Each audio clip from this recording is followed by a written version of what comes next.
Hey everybody, Luke here from Students of History with another preview of our U.S. History curriculum. This unit is the Gilded Age. Now this might be, if you teach U.S. History 2, the start of your curriculum. U.S. History 1877 to the present. It might also be the middle of your curriculum if you teach all of U.S. History. Either way, it is an excellent unit. It's thorough. It covers a lot of things. You can see it goes from day 1 all the way through day 10. That's based off of a block schedule. So if you teach daily 45-minute classes, that could be 20 classes, which, as you might know, could be about a month. You can combine some of these if you need to, but otherwise it's all really done for you.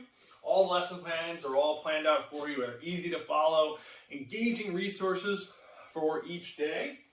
Starting with day 1 on Exodusters and the Homestead Act. And this obviously goes way back, because the Homestead Act is Abraham Lincoln issued that, which was obviously before the Gilded Age. But we want to look at that because Exodusters left at the end of Reconstruction. So when Reconstruction ended, a lot of those guys were like, peace out, African Americans. They were heading out to the west. They're known as Exodusters. We kind of want to, that's a great way to connect this to the previous unit on the Reconstruction era.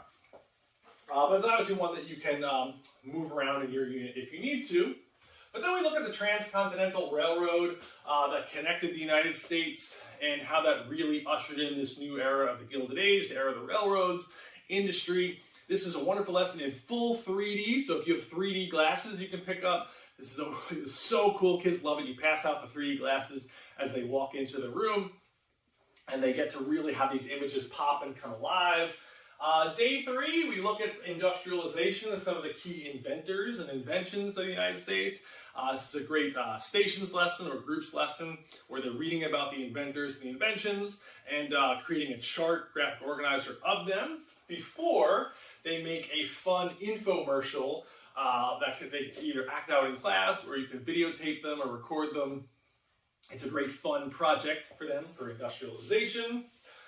Day 4, we're looking at the Gilded Age robber barons, Rockefeller, J.P. Morgan, etc. These billionaires of this era who really profited from this laissez-faire capitalism of the time. Many of them exploited their workers, and that's why they were known as robber barons, and then how some of them gave back afterwards. So we're looking at their role, their impact, some great pictures of some of their incredible mansions, and then students can have an interactive notebook or digital notebook activity after that. We're going to compare some of them in day 5 with a Gilded Age dinner party, and students are going to have to see connections to connect them in seated around a table with some progressive era reformers there as well. We look at immigration during the Gilded Age in the next lesson. This is a period when really immigration peaked in the United States, with millions coming over from Eastern Europe and Southern Europe, the new immigrants and how they were treated by the old immigrants, and connecting some of that to today. Chinese Exclusion Act is the focus of the next lesson. Obviously, in the West Coast, you had more Chinese immigrants who came over to work on that Transcontinental Railroad. And then when the railroad was finished, they faced an intense backlash from people, especially in California and the West Coast.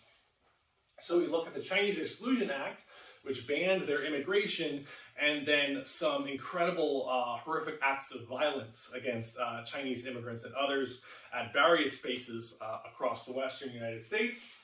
We look at some working conditions strikes against child labor, against long work days, 7-day work weeks, some of these famous strikes like the Homestead strike, and some of the other protests against those robber barons and some of their workplace policies, and how that is going to eventually lead to change through strikes and other labor movements there before we start our review and assessment there on day 10. The review, there's going to be some review games and activities.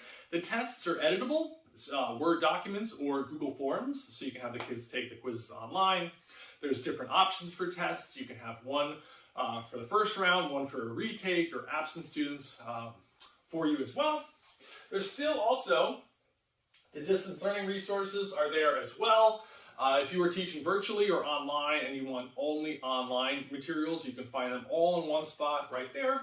But they're also linked throughout the lessons. There's Google Docs, there's Google Slides, there's flipped classroom video lessons where you can have the students learn by learning by watching the video. It's really an incredibly thorough unit for you. Lesson plans are there for you, so you never really have to stress about what to teach each day or your pacing. It's all paced out for you. This is perfect for you for U.S. history in middle school or high school. If you have questions about it, please don't hesitate to reach out and shoot me an email, luke@studentsofhistory.com, and I'm happy to help you out and make sure you have everything you need for teaching U.S. history. Thanks.